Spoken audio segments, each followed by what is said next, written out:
بسم الله الرحمن الرحیم.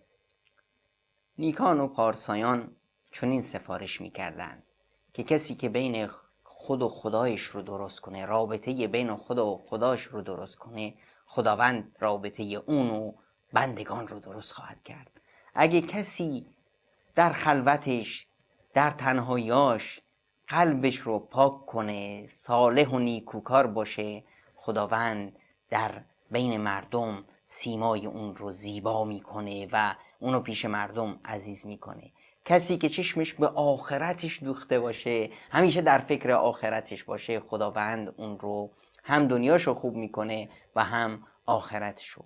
بدترین خسارت و هلاکت اون وقتیه که در این بهشتی که خداوند در وصفش میگه که پهناش به اندازه آسمان ها و زمین هست، در این بهشت بی این بزرگی شما رو یه وجب جا نباشه.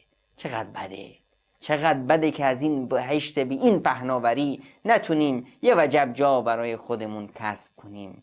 با 2 رکعت نماز ضحی، با نشر صلات اللیل و قیام و تهجد، با نیکی کردن به دیگران، با اخلاق خوب، با نمازامون، با عبادت هامون، با صدقه دادن، با کار نیک میتونیم خودمون رو به خدامون برسونیم و یادمون نره که ما یک فرصت بسیار طلایی داریم و اون وقتیه که پیامبر اکرم صلی الله علیه و سلم به ما رحمت للعالمین شد و به ما گفت که کل امتی یدخلون الجنه، همه امتیان من وارد بهشت میشن الا من ابا، مگر اون کسی که خودش دلش نمیخواد و نمیخواد داخل بهشت بشه. گفتن یا رسول الله و من یا ابا، کیه که دلش نمیخواد وارد بهشت بشه؟